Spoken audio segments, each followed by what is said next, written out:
आपल्या सगळ्या श्रोत्यांना नमन केलेलं आहे। सुरुवातीलाच मी असं म्हणेन की गुरुर ब्रह्मा गुरुर विष्णू गुरुर्देव महेश्वरा गुरु साक्षात परब्रह्म तस्मै श्री गुरवे नमः। माझे गुरुवर्य ज्यांची गळ्यात माझ्या माळ आहे आणि अभिमानानं महाराष्ट्रभर मी सांगतो, ते वैकुंठवासी आपल्या सर्वांचे मोठे महाराज ज्यांना आपण म्हणत होतो ते मारोतराव महाराज दस्तापूरकरजी आणि ज्यांना आपण मालक म्हणतो असे आपल्या सगळ्यांचं श्रद्धास्थान गुरुवर्य अच्युत महाराज। ते असं म्हणाले की माझ्या आईच्या नावातच वात्सल्य आहे आणि त्यांच्या सेवेसाठी उपस्थित झालेल्या मालकांच्या नावामध्ये अच्युत आहे। म्हणजे किती मोठा योगायोग आणि किती मोठी या संत मंडळींची कृपा आहे। आणि त्यामुळं बऱ्याच लोकांनी मला अशा प्रकारचे प्रश्न विचारले की नक्कीच महाराज येतील का, आणि म्हणून महाराजांना मी दोन दोन वेळेस म्हणालो की महाराज, वेळेला कोणीतरी दुसरा माणूस आला तर आम्ही अत्यंत गरीब माणसं आहोत आणि असा जर धक्का बसला तर त्याच्यातनं आम्ही काही बाहेर येऊ शकणार नाही।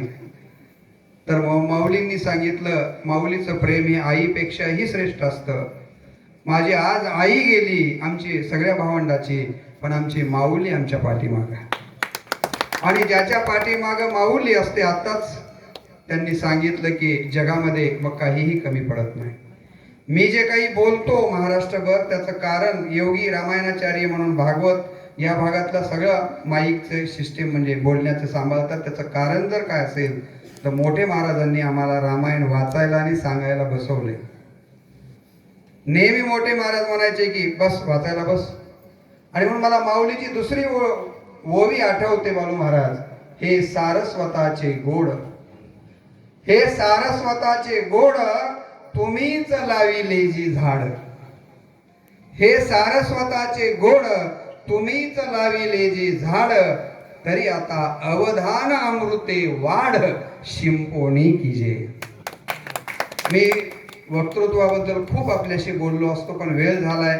आमच्या ब्रह्मकुमारीच्या भगिनी या ठिकाणी व्यसनमुक्तीवर बोलणार होत्या, अयोध्याताईंचा तसा निरोपही आला, पण सगळ्यांच्या तोंडातलं अन्न जर निसर्गानं काढून घेतलं तर मला असं वाटतं आभाळ आलेला आहे, त्यामुळं जास्तीचं बोलत नाही। हो, माऊलींनी गुरुमाऊलींनी आमचा शब्द पाळला, आणि या निमित्तानं मी सगळ्या ग्रामस्थांच्या चरणी नतमस्तक होतो की गुरुमाऊलींना घेऊन येताना वाजत गाजत फटाके वाजवत या ठिकाणी गुरुमाऊलींना या देवकऱ्यात आणलं। गुरुमाऊलींनी आमच्या सगळ्या देवकर वासियांच्या वरती मायेचं छत्र असंच ठेवावं, आबा अशा प्रकारची अपेक्षा माऊलींकडनं व्यक्त करतो। आपणही मोठ्या संख्येनं या ठिकाणी प्रभू तुम्ही महेशाची मूर्ती यानं माझे श्रोते मायबाप इथं उपस्थित झाले। खरं म्हणजे गोदावरी ताई आणि आमचे भाऊजी माणिकरावजी गुट्टे हे त्यांच्या गाडीवरती वारीला महिनाभर त्यांच्या सोबत होते। माझे छोटे भाऊ योगीराज आणि गोदावरी ताई एकाच मंदिरामध्ये रामायणाची सेवा करतात, आणि असा एक ऋणानुबंध असल्यामुळे महाराष्ट्रातल्या गायिका एका आमच्या कार्यक्रमासाठी इथं उपस्थित होतात। माजी आमदार गुरुरावजी खंदाडे साहेबांपासून आता कुणाकुणाचे नावं घेऊ, प्राचार्यांपर्यंत अनेक मान्यवर या ठिकाणी उपस्थित झाले। सगळ्याच क्षेत्रातले मान्यवर इथं उपस्थित झाले, आणि त्यामुळे देखील या कार्यक्रमाला एक वेगळी उंची प्राप्त झाली। माऊलींच्याच भाषेत शेवटी असं म्हणेन की अहो चंद्रकांतो द्रवता कीर होय, अहो चंद्रकांतो द्रवता कीर होय, परी ते हातवटी चंद्रिकी आहे, वक्ता तो वक्ताची नोहे श्रोतने विन। म्हणून तुम्हा सर्व श्रोते मायबापांच्या गुरुमाऊलींच्या चरणी पुनश्च एकदा नतमस्तक होतो, आणि आईवरचा जागृत मी महाराष्ट्रभर घालतोय। माझ्या आईला आपण जवळून बघितलंय, माझ्या आईच्या मुखातनं कधीही अपशब्द निघाला नाही। माझ्या वडिलांनी तर एकादशीच्या दिवशी उपवास करत यज्ञभूमीमध्ये देवाचं नाव घेऊन आमच्या बंधूच्या मांडीवरती देह ठेवला। सगळं गाव त्यांना साधू म्हणायचं। अशा एका साधू पुरुषाच्या आणि पतिव्रतेच्या पोटी आमचा जन्म मिळाला, आणि आम्हाला गुरुवर्य मारोतराव महाराज अच्युत महाराजांसारखे मिळाले।